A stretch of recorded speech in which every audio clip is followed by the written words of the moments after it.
Kuasamu terlebih besar, Tuhanku terlebih besar. Shalom. Kita bersyukur kepada Tuhan atas kebaikannya yang kita rasakan sampai pada pagi hari ini, di mana masih diberikan kesempatan buat kita semuanya untuk beribadah. Bapak Ibu Saudara-saudara, saatnya kita akan mendengarkan firman Tuhan. Mari kita persiapkan hati kita. Kita akan buka lewat doa untuk masuk dalam firman Tuhan. Mari kita tundukkan kepala kita. Kiranya kasih karunia Allah Bapa di surga, damai sejahtera daripada Yesus Kristus, dengan pertolongan Roh-Nya yang kudus menyertai memelihara hati dan pikiran kami. Amin. Kiranya firman Tuhan yang akan kita dengarkan pada pagi hari ini memberkati kita semuanya, memberikan kekuatan, memberikan pencerahan untuk menjalani hari-hari kita, di mana banyak tantangan dan pergumulan hari-hari ini yang akan kita hadapi. Nah, firman Tuhan pada pagi hari ini terambil dari Kisah Para Rasul yang pertama, ayat yang ke-8. Sekali lagi, Kisah Para Rasul pasal yang pertama, ayat yang ke-8. Saya akan bacakan buat kita semuanya. Baiklah Bapak Ibu Saudara-saudara mendengarkannya dan menyimaknya. Demikian firman Tuhan. Tetapi kamu akan menerima kuasa kalau Roh Kudus turun ke atas kamu, dan kamu akan menjadi saksiku di Yerusalem dan di seluruh Yudea dan Samaria dan sampai ke ujung bumi. Nah, Kisah Para Rasul ini menceritakan tentang bagaimana kita itu akan mendapat kuasa. Ya, untuk apa sih kuasa itu? Apakah kita butuh kuasa? Apakah kita perlu kuasa? Nah, setiap orang, setiap manusia, setiap insan perlu ada satu kuasa untuk dapat menjalani hari-hari hidupnya, supaya dia dapat menjalaninya dengan kekuatan dan pertolongan kuasa itu tadi, yaitu secara khusus yang kita pelajari kuasa Allah, kuasa Roh Kudus. Makanya tema firman Tuhan pada pagi hari ini yaitu kuasa Roh Kudus. Apa itu kuasa Roh Kudus? Atau apa itu kuasa rohani? Ya, bukan karena kita hebat berbicara, bukan karena daya tarik kita atau daya tarik seseorang itu menyampaikan kata-kata yang baik, yang bagus, seperti berpantun, seperti itu, bukan.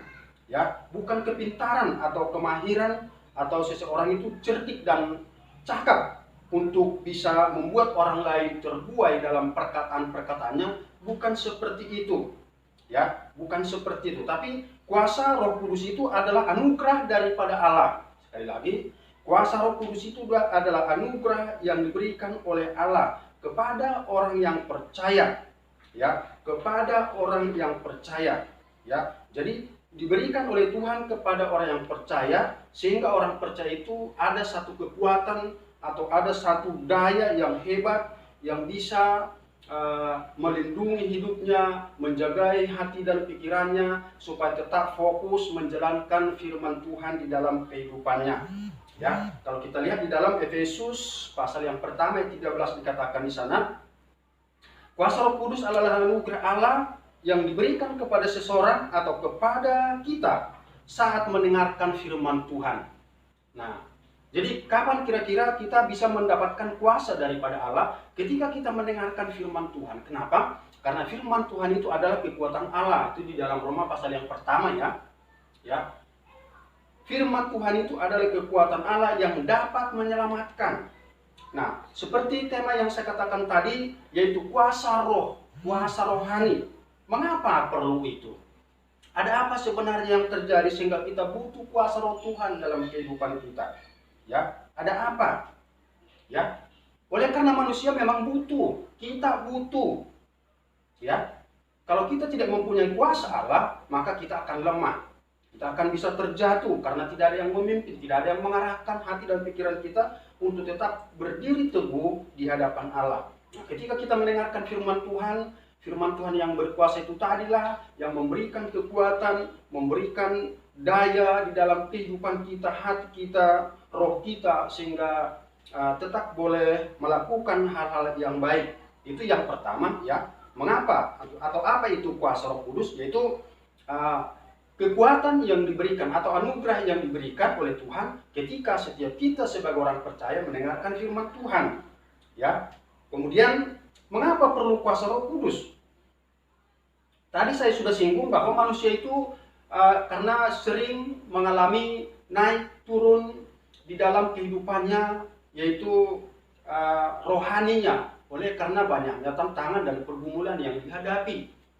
Tidak ada yang stabil rohaninya terus meningkat atau tetap stabil begitu dari dulu sekarang, ya kan, yang dialami di dalam hidupnya. Ada kalanya orang lemah, ada kalanya orang menggebu-gebu, ada kalanya orang biasa-biasa saja. Tapi ketika Roh Tuhan itu ya berkuasa atas kita seperti dikatakan tadi kisah para rasul itu, maka kita akan mendapatkan satu kekuatan yang luar biasa untuk menyampaikan berita sukacita, berita kabar baik.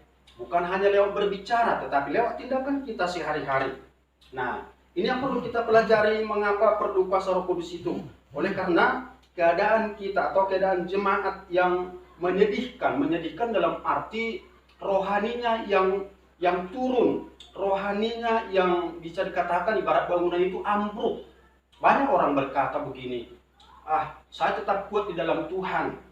Banyak orang berbicara di dalam gereja itu, haleluya, puji Tuhan. Tapi dalam kenyataannya, di dalam kehidupan sehari-hari, banyak yang lemah. Banyak orang menyampaikan ayat-ayat firman Tuhan, tapi dalam kehidupannya sehari-hari tidak seperti apa yang diungkapkan. Itu termasuk sebenarnya, itu tidak mempunyai kuasa roh. Ya. Nah, itulah yang membuat kita perlu kuasa roh. Ya. Itu perlunya kita mendapatkan kuasa daripada Tuhan. Supaya kuasa Tuhan itu dapat menguatkan umat, menguatkan kita sebagai orang yang percaya ketika kita tadi dikatakan itu mendengarkan firman Tuhan. Ya, itu yang kedua. Kemudian yang berikutnya dari bagian yang kedua tadi, mengapa perlu kuasa Roh Kudus dalam kehidupan kita? Dan mengapa itu jemaat tadi lemah, lesu? Kalau diterjemahkan lebih dalam bahasa yang lain itu bisa dikatakan itu mempunyai semangat yang menurun, mempunyai gairah hidup yang tidak stabil, mempunyai penderitaan batin ya yang tidak bisa dikuasai, sehingga kalau orang pun datang ke gereja hanya ya bisa dikatakan itu duduk setor diri, tetapi sesungguhnya firman Tuhan itu tidak mendarat di dalam kehidupan kita sebagai orang percaya. Kenapa saya katakan demikian? Karena kenyataannya di dalam kehidupan kita sehari-hari banyak keluh kesah.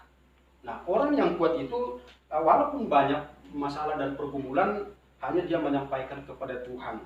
Tidak perlu kita berkeluh kesah kepada banyak orang sehingga kita dikatakan seperti orang yang tidak punya Tuhan. Ya. Nah, kemudian kurang bersaksi tentang Kristus.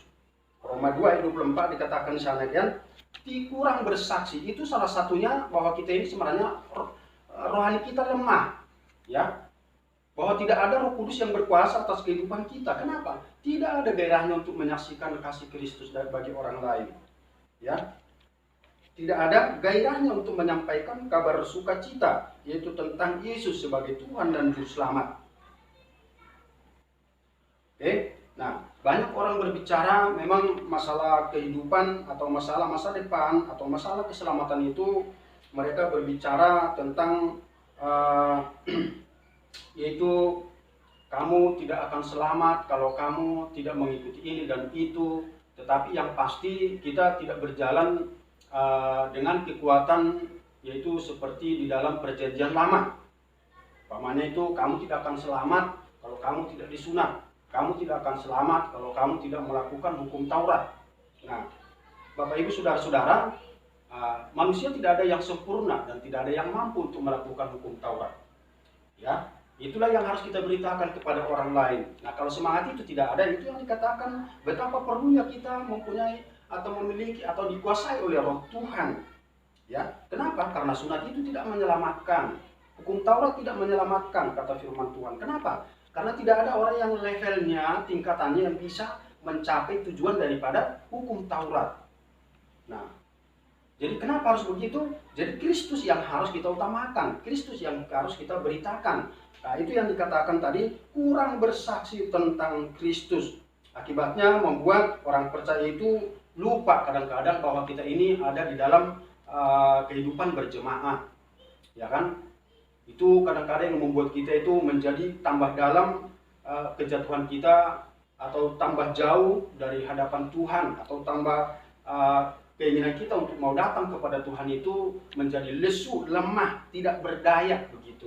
Tidak ada gairahnya untuk datang menyembah, memuji dengan kesungguhan atau dengan kesiapan hati yang sungguh-sungguh.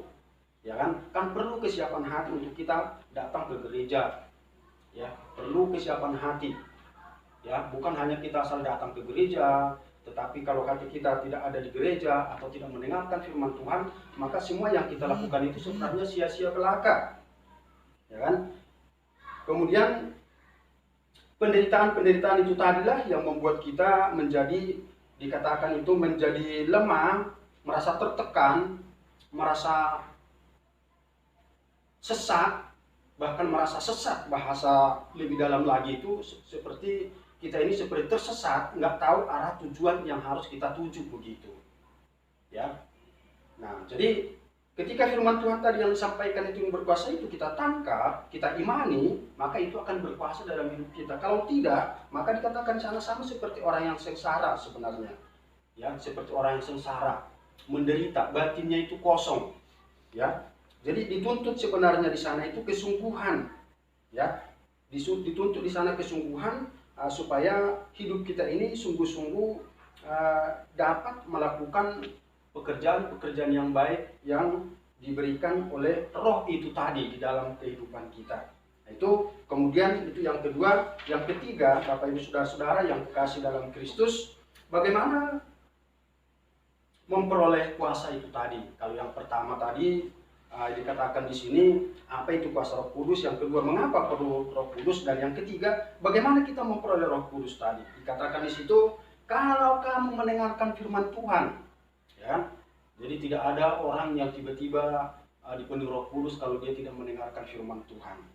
Ya, karena firman Tuhan itulah yang berkuasa ya atas hidup kita, yang membuat kita itu mengerti tentang rencana dan maksud Tuhan dalam kehidupan kita. Jadi bagaimana memperoleh kuasa Roh Kudus itu? Bagaimana mempunyai kuasa rohani?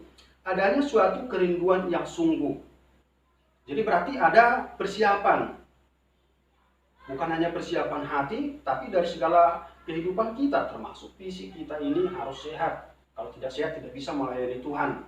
Termasuk segala apa yang kita pakai, kita persiapkan. Karena itu salah satu menunjukkan bahwa kita memang siap untuk menghadap Tuhan.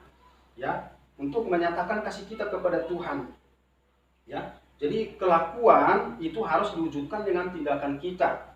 Ya kan, tidak mungkin hanya berbicara aku takut Tuhan, aku sayang Tuhan, aku mengasihi Tuhan, tetapi sebenarnya kita itu lemah. Jadi harus ada satu kesungguhan, harus ada tekad, kerja keras. Kerja keras dalam arti untuk kita itu mencapai tujuan kita itu. Ya, kalau tidak ada niat yang baik, tidak mungkin akan mendapatkannya. Ya. Kenapa saya katakan begitu? Sebagai contoh, ketika Rasul Paulus dan Silas ketika mereka ditangkap di penjara di Filipi itu kan, di dalam Kisah Para Rasul 16 ayat 25 dikatakan ketika mereka tengah malam berdoa sungguh-sungguh, ya kan, mereka dipenjarakan di tengah daripada penjara itu, nggak bisa kemana-mana.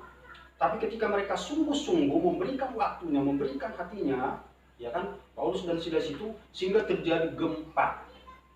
Nah, Roh Tuhan turun, ya kan, menghampiri mereka, berkuasa, sehingga membuat gempa bumi, sehingga rantai-rantai terputus semuanya, pintu terbuka, sehingga mereka menjadi saksi di sana. Jadi dengan kata lain tadi harus ada satu kesungguhan. Kalau tidak ada kesungguhan, tidak mungkin kita mempunyai roh yang kuat, Bapak Ibu Saudara-saudara. Jadi bagaimana tadi memperoleh kuasa? Harus ada kesungguhan, harus ada ketekunan, harus ada usaha supaya kita mendapatkan apa yang dikatakan oleh firman Tuhan itu. Kamu akan mempunyai kuasa kalau Roh Kudus turun atas kamu. Kemudian yang ketiga, bagian keduanya, meninggalkan dosa, meninggalkan hidup lama. Jangan kita terus-terusan dinabobokkan oleh karena keadaan-keadaan malas atau karena pekerjaan sehingga kita tidak datang kepada Tuhan, atau karena hobi. Nah, ini yang sering hobi main game, akhirnya kita tidak ke gereja, main HP terus, akhirnya kita tidak ke gereja. Nah, itu kadang-kadang yang membuat kita menjadi tidak ada kuasa, lemah. Dikatakan tadi yang bagian kedua itu seperti orang menderita, tersesat, nggak tahu arah tujuannya begitu. Kemudian yang berikutnya, bagian ketiga dari yang ketiga ini, mengutamakan Allah di dalam kehidupan kita, ya kan? Utamakanlah Tuhan di dalam hidupmu, maka roh Tuhan itu akan bekerja, ya. Kemudian mempunyai ketaatan, harus taat, termasuk itu sebenarnya kan tepat waktu, ya. Ibaratnya kita datang ke gereja jam 9 ibadah, jam 9 mestinya sudah dimulai. Nah, itu kan termasuk sebenarnya itu kesiapan hati kita. Kita tunjukkan dalam menepati waktu yang ditentukan, ya. Jadi mempunyai ketaatan, disiplin, ya. Dan setia, disiplin, taat, setia untuk melakukan apa yang sudah ditentukan oleh pengurus-pengurus gereja, ya, pengurus-pengurus gereja, sehingga kita dapat melakukan ibadah itu dengan tenang, tidak terganggu. Coba kita bayangkan kalau banyak yang terlambat, yang lain sudah serius, ya kan? Yang lain baru datang, berisik sana sini, saling menggesek dan lain sebagainya, itu akan mengganggu konsentrasi orang. Nah, itu termasuk sebenarnya kesiapan.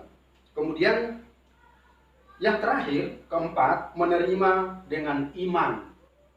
Kuasa Roh Kudus itu harus diterima ketika mendengarkan firman Tuhan, dengarkan dengan sungguh-sungguh, dengan iman, ya, dengan iman, percaya, akui Tuhan di dalamnya, yakin akan menerima kuasa itu tadi. Harus ada kepercayaan, harus kita mengakui bahwa memang Roh Tuhan itu ada, dan yakin akan menerima kuasa, tidak bimbang. Tapi saudara-saudara, tidak bimbang. Dan akibat daripada Roh Kudus itu terjadi dalam kehidupan kita, ya, akibat daripada kebangunan rohani itu, maka menyadari diri kita atau keadaan kita bahwa kita perlu Tuhan, jadi merendahkan hati. Kemudian berani bersaksi, hidup yang lemah menjadi kuat, dan hidup seseorang atau jemaat menjadi bersemangat akibat adanya kebangunan rohani. Amin. Mari kita berdoa. Terima kasih Bapa di surga, biarlah lewat firman Tuhan ini membangun iman kami. Ketika kami mendengarkan firman Tuhan, maka Roh-Mu akan bekerja sehingga kami menjadi orang yang kuat. Berkati semua jemaat-Mu dalam kehidupan mereka, supaya mereka kuat Tuhan Yesus Kristus, walau dalam masalah dan pergumulan, tapi mereka tetap bersemangat karena Tuhan berkuasa atas hidup mereka. Terima kasih Tuhan Yesus, haleluya, amin.